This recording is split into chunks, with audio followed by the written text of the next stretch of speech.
నేను ఏ రోజు కూడా మీరు చూశారు, ఇది ప్రభుత్వం, మన కొత్త ప్రభుత్వంలోకి వచ్చాం, ఇది వెండెట్టా ప్రభుత్వం కాదు, ఇది పగా ప్రతీకారాల ప్రభుత్వం కాదు ఇది. కానీ తప్పు జరుగుతుంటే మటుకు చేతులు కట్టుకొని చూసే ప్రభుత్వం కూడా కాదు. అది మీకు చాలా పగడ్బందీగా తెలియజేస్తున్నాను ఈ విషయం. అలాంటిది మా మీద ఎన్నో మాట్లాడినా మేము ఎప్పుడు మాట్లాడలా.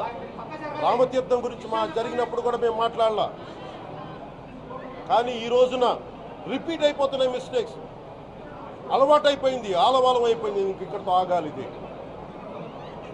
ఎప్పుడే ఫుల్ స్టాప్ టు దిస్. దీంట్లో ఒకరు నిందించట్లా. టీటీడీ బోర్డు ఉంది, వైసీపీ కాన్స్టిట్యూట్ చేసిన టీటీడీ బోర్డు ఉంది. వైవి సుబ్బారెడ్డి గారు ఉన్నారు టీటీడీ చైర్మన్గా, టీటీడీ ఈవోగా ధర్మారెడ్డి గారు ఉన్నారు. మళ్ళీ వాళ్ళు కాకుండా కొత్తగా వచ్చారు. ఈ 5 సంవత్సరాలు ఈ బోర్డు ఏం చేస్తూ ఉంది? ఈ టీటీడీ బోర్డుని మేము ప్రశ్నిస్తున్నాం. మీరు బయటికి రండి. గత ముఖ్యమంత్రి ఏం చేసి ఉండాల్సింది? వచ్చినప్పుడు మీరు పంపించండి ల్యాబ్స్కి. మీకు ఎవరైతే తప్పులు చేశారో వారి మీద మీరు చర్యలు తీసుకోండి అని చెప్పాలి. కానీ తప్పులు చేసిన వాళ్ళు వెనకేసుకొచ్చే విధానం ఏంటో నాకు అర్థం కావడం. ఇదాన్ని మార్చుకోవాలి. అంతేగాని మీరు అస్థిరత చేసే ఆలోచన కానే కాదు. ఇదే మీరు ఊహించండి. ఇంకా ఏ ధర్మం మీదైనా సరే ఇలాంటి అపవిత్రం ఒక చర్చి మీద జరిగినా, ఒక మస్జిద్ మీద జరిగినా దేశం అల్లకల్లోలం చేసేస్తారు. ప్రపంచమంతా మాట్లాడతారు. గ్లోబల్ న్యూస్ అయిపోద్ది. కానీ దేశంలో కోట్లాది మంది హిందువులు అపవిత్రమైతే, ఈ ప్రసాదం అపవిత్రమైతే ఒక్కరు కూడా మాట్లాడకూడదు. ఇది సెక్యులర్ వ్యవస్థకు విఘాతం అంటే హిందువులకి మనోభావాలు ఉండవా? ఇది ఒక్కరు నిందించట్లా. అసలు మీరు ప్రస్తావన చేయకూడదు, ఇది తప్పు, ఇది మాట్లాడకూడదంటే ఎట్లా? ఇదే వేరే మతానికి మీరు అన్వయిస్తారా? నేను అన్ని మతాలని సమానంగా గౌరవించేవాడిని, ఇస్లాంని గౌరవించేవాడిని, క్రిస్టియానిటీని గౌరవించేవాళ్ళం. మేమందరం సనాతన ధర్మం అని మొత్తుకుంటున్నాం. దేనికి సనాతన ధర్మం అంటే? సనాతన ధర్మానికి ఒకరు ప్రారంభించింది కాదు. ఇది ఒక వ్యక్తి ఒక కూర్చోబెట్టి ఒకరు స్టార్ట్ చేసింది కాదు. ఇది కొన్ని వేలాది సంవత్సరాలుగా అన్ని మతాలని, అన్ని విశ్వాసాలని అలింగనం చేసుకున్న నేల ఇది. అలాంటి విశ్వాసాలకి దగ్గర తీసుకున్న ఈ నేల మీద ఇలాంటి అపవిత్రం జరిగితే, రిపీటెడ్గా జరిగితే, ఒకసారి కాదు 2 సార్లు కాదు, రిపీటెడ్గా జరిగితే ఇప్పుడు కూడా మాట్లాడకూడదంటే అది తప్పు చేసిన వాళ్ళం అవుతాం. మేము దోషులకి శిక్ష పడాలి. ఫుడ్ అడల్టరేషన్ ఇది మేము కాదంటలా. టీటీడీ బోర్డు అప్పుడు టీటీడీ బోర్డు బాధ్యత తీసుకోవాలి. పొలిటికల్గా వచ్చి అలంకారప్రాయంగా ఒక్కొక్కళ్ళు వచ్చేసి దర్శనాలకి టికెట్లు ఇవ్వడానికి మీరు బోర్డు మెంబర్స్ అవ్వలేదు. మీరు ఎవరు చైర్మన్ కానీ ఈవో కానీ. మీరు అక్కడ ధర్మాన్ని పరిరక్షించాలి. మీరు అక్కడ మీ ఇష్టాలకి మీరు కూర్చోబెట్టి మీ ఇష్టాలకి కాంట్రాక్ట్లు ఇచ్చుకోవడానికి మీరు టీటీడీ బోర్డుకి మీరు వెళ్ళలేదు. మీరందరూ, మీ అందరికీ బాధ్యత ఉంది. మీరు నిర్ణయించుకోవాలి. ఎవరికి కోపాలు రావు, ఎవరికి వేదన రాదు, ఎవరికి బాధలు రావుంటే కుదరదు. వస్తాయి బాధలు, వేదన ఉంది, మాట్లాడతాం. మర్చిపోకండి ఎవరు. గత ముఖ్యమంత్రి గారు కూడా నేను చేస్తా ఉన్నాను, జగన్మోహన్ రెడ్డి గారికి కూడా. ఇదే చర్చికి జరిగితే మీరు ఊరుకుంటారా? ఒక మసీదుకి జరిగితే ఊరుకుంటారా? ఒక తిరుమలకు జరిగినప్పుడు ఎందుకు వెనకేసుకొస్తారు? రాకండి. ఏ మతం మీద దాడి జరిగినా సంపూర్ణంగా నాతో సహా మేము ఖండిస్తాం, బయటకు వస్తాం. ఇస్లాం మీద దాడి జరిగితే మేము మాట్లాడతాం, క్రిస్టియానిటీ మీద దాడి జరిగితే మేము మాట్లాడతాం. హిందూ ధర్మం మీద, సనాతన ధర్మం మీద దాడి జరిగితే కూడా నేను మాట్లాడతాను.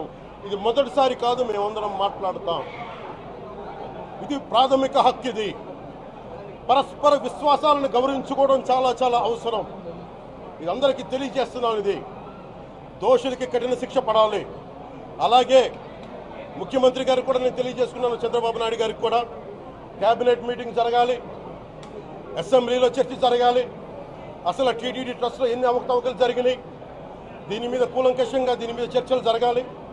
అలాగే నిన్న అందరూ మీడియా పెద్దలు కూడా అడుగుతా ఉన్నారు, అధిపతులు, పత్రికాధిపతులు కూడా అడుగుతూ ఉన్నారు, మీడియా వారు కూడా అడుగుతున్నారు, దీన్ని సిబిఐకి తీసుకెళ్లాలా లేదా అనేది. అది గౌరవ ముఖ్యమంత్రి గారు నిర్ణయం తీసుకోమని. మీరు ఏ నిర్ణయం తీసుకున్నా కేబినెట్ మీ వెనకాల ఉంటుంది, ప్రజలు మీ వెనకే ఉంటారు. ఇది ఇక్కడితో ఆగాలని మనస్ఫూర్తిగా నేను కోరుకుంటున్నాను. అలాగే 40 సంవత్సరాలుగా కర్ణాటకలోని గీ కంపెనీకి ఇస్తూ ఉన్నారు. 15,000 కేజీలు అవసరం అవుతుంది నెయ్యి, కాదు మనకి స్వచ్ఛమైన నెయ్యి. అలాంటిది వీళ్ళు 1000 రూపాయలు కొన్నదాన్ని వీళ్ళు 360 రూపాయలకే వస్తుందని చెప్పి ఎవరో మిడిల్ మ్యాన్ వచ్చి చెప్పారు. ఆ మిడిల్ మ్యాన్ ఎవరు? దీని మీద సంతకం పెట్టింది ఎవరు? మీరు 1,00,000 లడ్డూలు మీరు అయోధ్యగా పంపించినప్పుడు మాట్లాడింది ఎవరు? చెక్ చేశారా? క్వాలిటీ చెక్ చేశారా? కోట్లాది మంది భగవంతుణ్ణి విశ్వాసం ప్రకటించే ప్రతి ఒక్కరి ఈ రోజున బాధకు గురయ్యారు.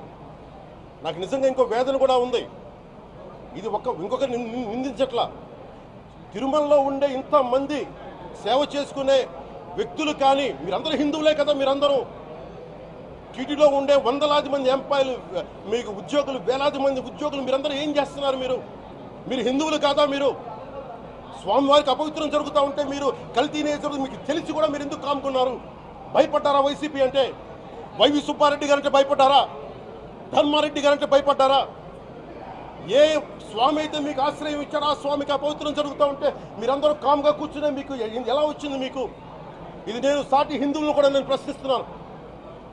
మీరు కూడా తప్పు చేశారు దీంట్లో. ఇది ముందుగా ప్రతి హిందువు గౌరవించాల్సింది. దీన్ని మీ మతాన్ని మీరు గౌరవించుకోండి ఫస్ట్. ప్రతి హిందువు నేర్చుకోవాలి ఇది. ప్రతి హిందువు ఆత్మపరిశీలన చేసుకోవాలి. మీరు బయటికి రావాలి. తప్పు జరుగుతూ ఉంటే కూర్చొని చేతులు కట్టుకొని మనకెందుకులే అంటే ఇలాగే ఉంటాయి.